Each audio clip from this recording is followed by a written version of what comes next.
뉴스파이팅 배승입니다. 금요일 2부 정치적 원의 시점으로 시작합니다. 김지현 최고위원 나오셨습니다. 안녕하세요. 안녕하세요. 네, 요즘 핫인싸 김지현 의원님 나오셨습니다. 바쁘시죠? 아이 특수한 상황이 벌어져서 그래요. 특수한 상황 어떤 건지 좀 살펴봐야 될 것 같은데요. 네. 어제 한동훈 대표가 이 김 여사 주가 조작 사건에 대해서 검찰이 국민이 납득할 만한 결과를 내놔야 한다 이렇게 발언을 했습니다. 이 발언하고 나서 친한계 의원들이 글을 올렸던데 어떻게 보셨어요? 친한계 의원들이 글을 올렸다고. 윤상현 의원도 비판하고요. 친윤계. 친윤계 의원들. 죄송합니다. 예. 정신이 예. 없었네요. 예. 제가 또 모르는 뉴스가 있나 싶어서. 죄송합니다. 아니요, 저는 다른 분들이 어떤 입장인지는 잘 모르겠고요. 예. 이게 이제 한동훈 대표는 지금까지 검사로서 일생을 네. 살아오시고 검사로서 입신하신 분이거든요. 예. 검사로서 또 법무장관으로서 모든 것은 이제 그 수사 또 사법적인 정의 실현의 그 현장에 서 있었는데 네. 정치인이 이런 이야기하는 거는 그럴 수 있다고 봐요. 근데 한동훈 장관은 검사 내지 법조인으로서 역할을 해오신 분이기 때문에 특히 수사는 어떻게 진행이 되어야 되고 그 결말은 예. 결론은 어떻게 매김해야 된다는 걸 예. 잘 아실 텐데 이것은 수사는 아무리 어떤 그 외압이 있어도 법과 원칙에 따라서 그렇죠. 엄정하게 예. 결론을 내려야 되고 그것은 수사뿐만 아니라 재판도 그렇게 가야 되죠. 예. 그것이 무너질 때 우리가 흔히 봤던 인민재판 또 여론재판 예. 또는 마녀사냥 그런 과거의 논리가 있었죠. 예. 그것은 아무리 비판받는 사람도 마찬가지고 예. 또는 아무리 국민적인 지지를 받는 사람에 대해서도 엄정하게 대응해야 되고 성역이 없이 수사해야 된다. 네. 또는 반대의 입장도 마찬가지죠. 그래서 김건희 여사 문제도 여러 가지 지금 논란이 있고 의혹이 제기되고 비난과 비판이 있더라도 네. 사법기관 내지 준사법기관인 검찰에서는 법과 원칙에 따라 수사를 하고 기소 여부를 판단해라고 하는 것이 검찰 제도가 필요한 거거든요. 네. 만약에 그렇게 하지 않으려면 검사 제도 자체가 필요 없죠. 왜냐하면 경찰이 수사해서 기소하면 되는데 그렇죠. 공소제기기관인 이 검찰청을 둔 것 자체가 검사 제도를 둔 것 자체가 수사기관에서 수사를 해도 기소 여부를 판단할 때는 법과 원칙에 따라 판단하라는 거거든요. 그래서 저는 이 부분에 대해서는 좀 그 한동훈 대표가 뭔가 지금 과도하게 정치적인 해석이나 정치적 접근을 하지 않았나라는 생각입니다. 그리고 검찰은 정치적인 그 비난이나 또는 여론에 휩쓸려서 결정을 하게 되면 굉장히 큰 그 문제가 생기고 그것이 법과 원칙에 따라 수사한다는 근본이 흔들리면 모든 것이 이래 가거든요. 그래요. 근데 유승민 전 대표도 그렇고 김웅 전 의원도 김건희 여사 주가 조작 사건 뭉갰던 당사자 아니냐, 유체 이탈이다. 지난 2년간 법무부 장관이 누구였느냐, 이렇게까지 공격하고 있어요. 그분들은 사실 전혀 다른 측면에서 네.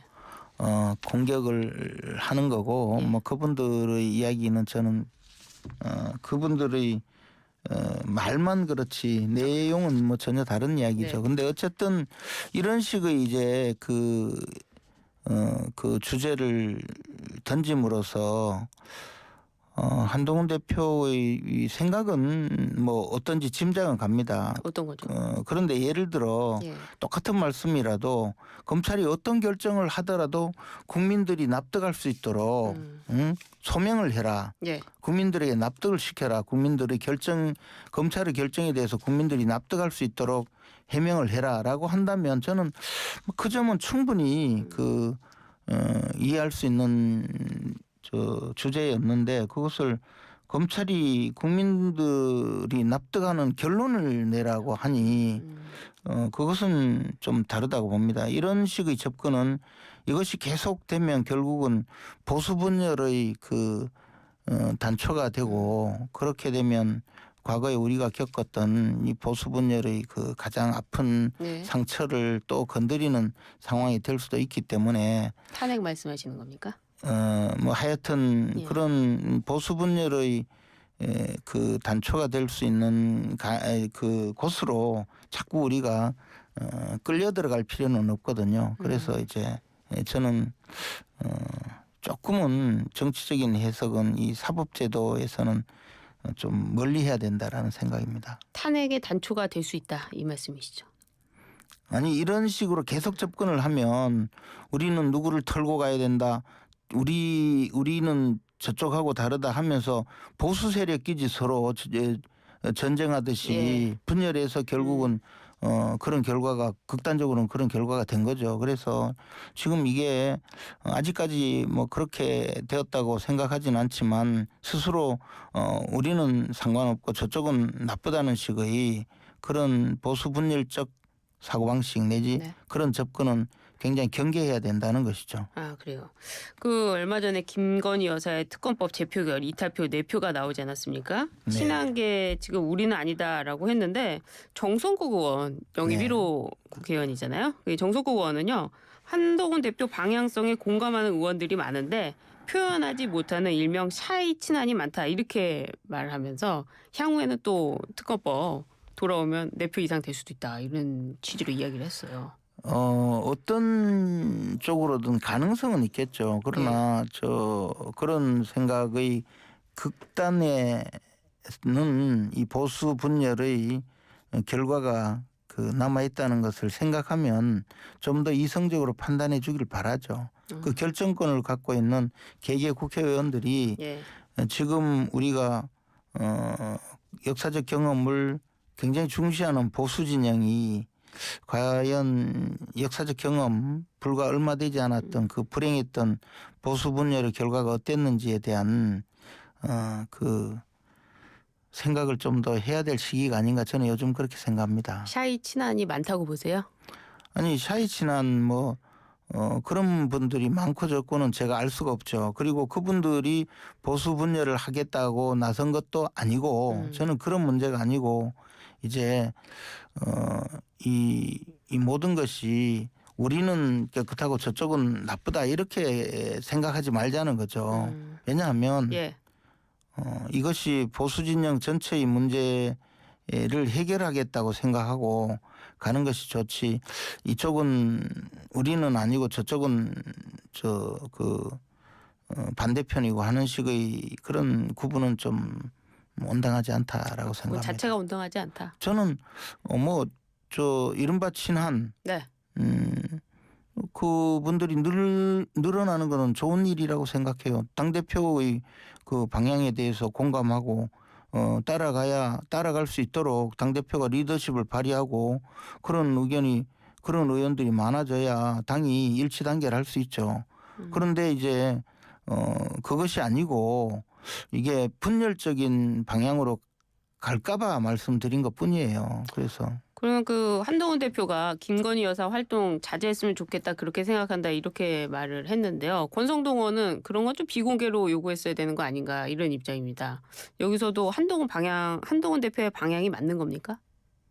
근데 그 부분에 대해서는 제가 뭐 적절하게 네. 평가하고 싶지는 않고요. 한동훈 대표의 개인적인 의견이 있을 수 있고 한데 저는 이제 당대표로서 발언한 거죠. 이 부분은 네. 어쨌든 김건희 여사의 그 앞으로 행보나 활동에 대해서는 대통령실의 참모들이 많이 또 고민을 하고 있을 거고 대통령뿐만 아니라 누구보다도 김건희 여사께서 여러 가지 생각을 많이 하시지 않겠습니까? 그러면 그 정무적인 판단 또 홍보적인 측면을 고려해서 지금 결정을 해서 앞으로 좀 더 국민들에게 국민들이 좀 더 그 편안하게 생각할 수 있도록 방향을 정하지 않을까 생각합니다. 그래서 그것을 외부에서 특히 이제 우리 외부라기보다 우리 보수 진영 내에서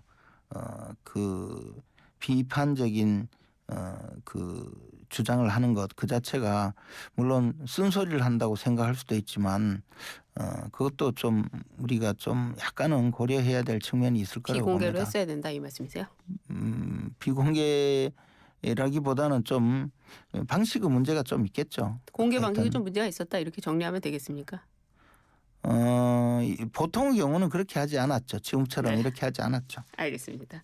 국회로 좀 넘어가서요. 국회 행안위가 또 김건희 여사와 관련된 건데 이 명태균 씨와 김영선 전 의원에 대해서 그 동행 명령장을 발부했습니다. 이른바 김건희 여사 공천 개입 의혹인데요.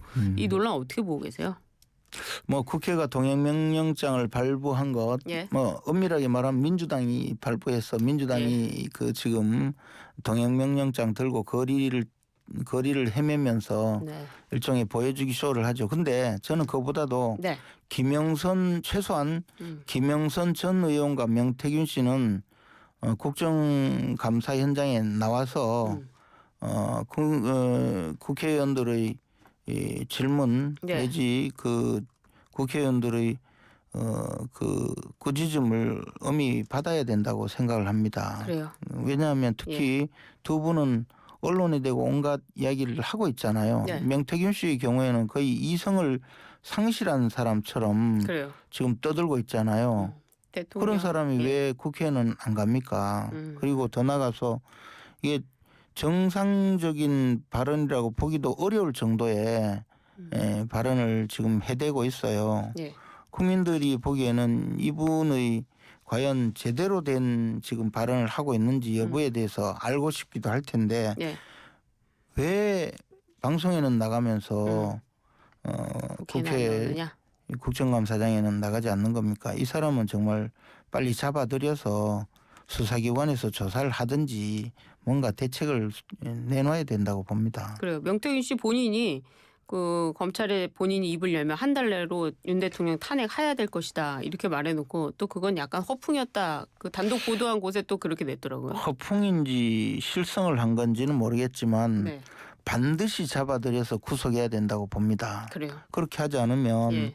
마치 대통령이 무슨 정말 크게 약점이라도 잡힌 듯이 지금 행세하는 것 아닙니까? 예. 근데 제가 알기로는 물론 대통령을 만나서 그 당시에 경선 후보일 당시에 여러 가지 이야기도 하고 했겠지만 또 막상 채택된 것도 별로 없는 허풍쟁이 수준이라고 봅니다. 예. 그리고 저는 이제 그때 당시에도 당의 최고위원이었기 때문에 경선 캠페인은 관여하지 않았지만 윤석열 후보가 그 당의 후보로 되고 경선에 승리해서 당의 후보가 되고 나서는 전략본부장을 맡았었거든요. 네. 선거 위원님이. 대책본부에. 그런데 명태균이라는 이름은 들어본 적도 없어요. 아 후보 캠프에서 들어본 적도 없는 인물이다.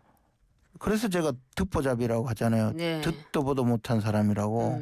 그런데 이런 사람이 무슨 자기가 무슨 대단한 일을 한 것처럼 네. 떠들고 다니고 자기가 한마디 한 것은 전부 대통령 후보에게 큰 영향을 미친 것처럼 떠들고 다니는 이것은 정말 국민들로부터도 정확한 네. 그 평가를 받아야 될 상황이죠. 그리고 예. 대통령 후보 내지 대통령 후보가 되려는 사람들이 만나는 사람이 하루에 수백 명을 직접 만나서 이야기를 들어야 될 겁니다. 그런데 그중에 한두 마디 했다고 해서 자기가 무슨 선거를 도왔다느냐 하는 예. 그런 정도의 수준이 있는 사람이 지금 와서 자기가 입을 열면 나라가 시끌벅적할 것처럼 그렇게 해서 지금 실성한 사람처럼 이야기를 하고 있는데 엄히 다스려야 된다고 봅니다. 이분이 그 위원님이 그런 발언을 하니까 또 SNS에 지난 대구 남구 대구시장 대구수성을 왜 떨어졌는지 알고 있냐 이러면서 위원님을 저격했어요. 그러니까 제가 이분이 정상이 아니구나라고 생각한 게 그러면 대구 중남구 선거 때 떨어진 이유는 그때 당에서 무공천 결정을 했거든요. 그럼 자기가 무슨 무공천 결정에 그 배후 인물이다 이런 주장인 것 같고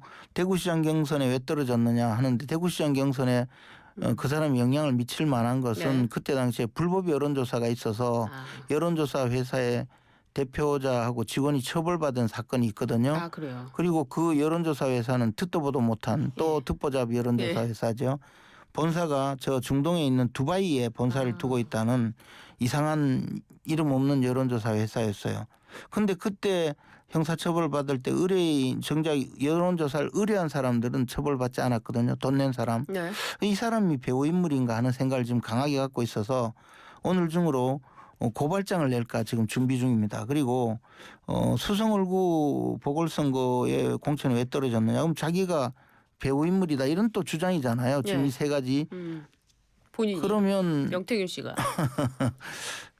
이번 일 지구 끝까지 쫓아가서라도 반드시 구속시켜야 될 의무가 생긴 것 같은데 이것조차 저는 뻥이라고 보죠. 근데 그 오늘 중으로 그 고소 하실 고발을 해야 돼요. 고발하실 네. 본인이 직접 하시는 건 아니시고 당에서 제가 고발인이에요. 예 고발인이고 그 판결문이 나와 있거든요. 불법 여론조사의 배우가 바로 명태균 씨라는 거죠.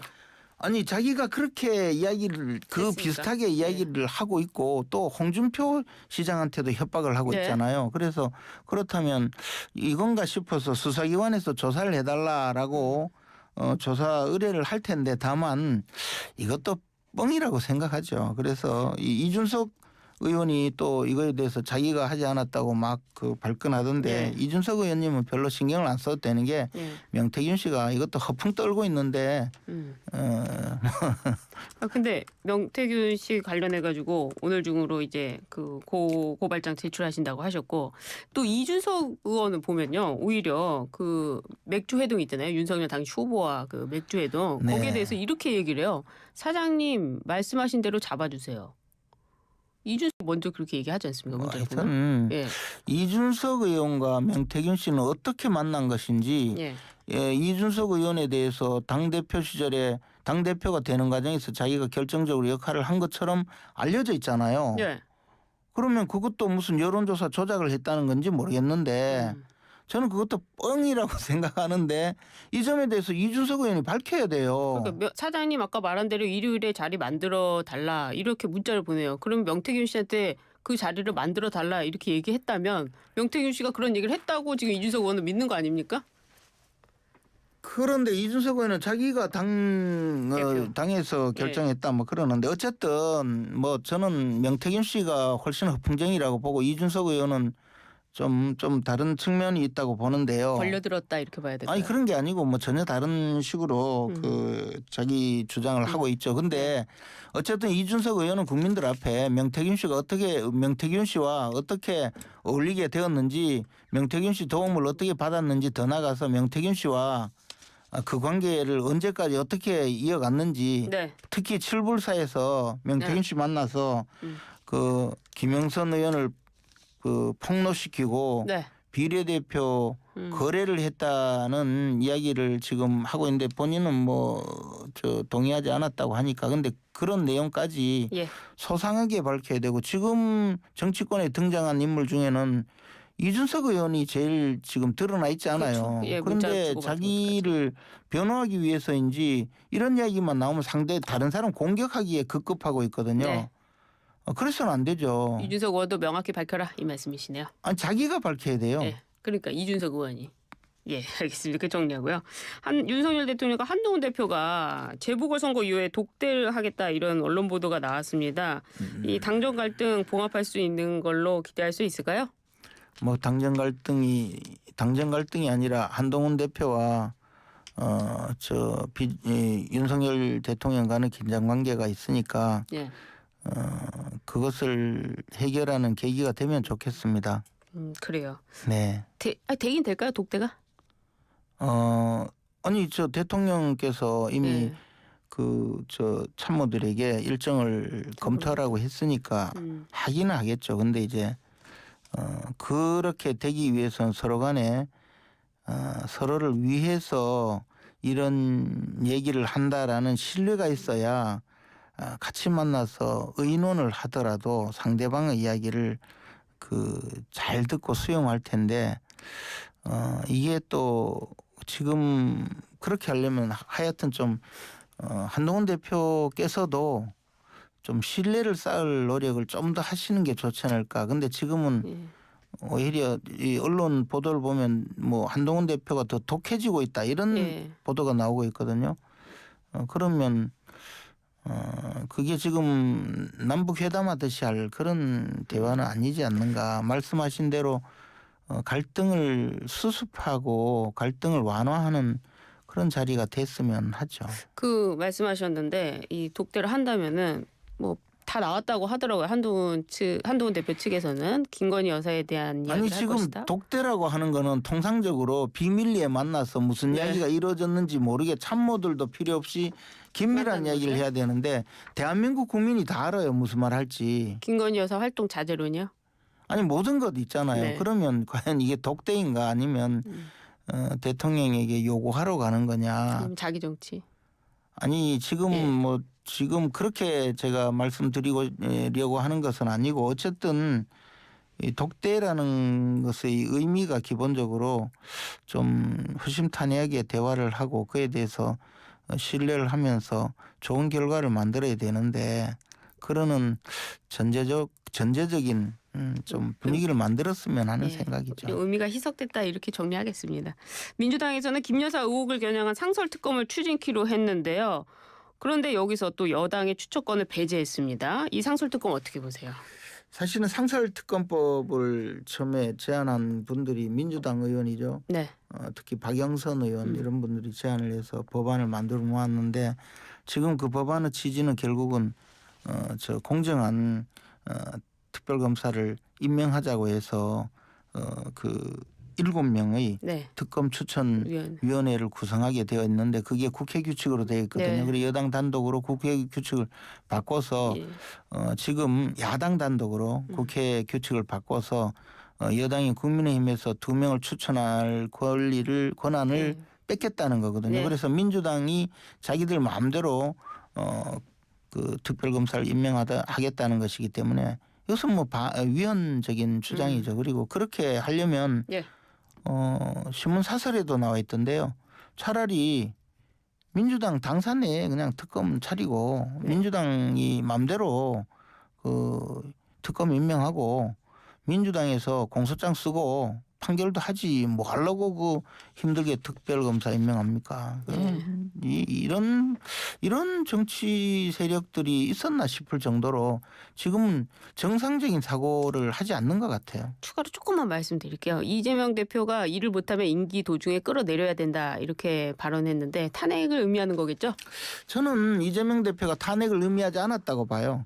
그래요? 탄핵이란 거는 적법 절차에 의해서 국회 의결을 거쳐서 헌법재판소에 그 심판을 받아보는 건데 이건 끌어내린다는 거는 자기들이 예. 그 밀란을 일으켜서 끌어내리는 일종의 그런 주장 아니겠습니까? 근데 아마 이재명 대표가 이제 11월 달에 선고가 있을 테니까 이 국정감사 이후에는 광화문 집회든 무슨 집회를 많이 하고 촛불 집회든 하면서 윤석열 정권을 퇴진시키자 하고 아마 그런 직접 그 운동을 벌이고 자기 그 재판에 유리한 결과를 가져오려고 하지 않느냐 싶어요. 알겠습니다. 오늘 여기까지 들어야 될 것 같습니다. 시간이 부족했는데요. 지금까지 김재원 국민의힘 최고위원과 함께했습니다. 감사합니다. 고맙습니다.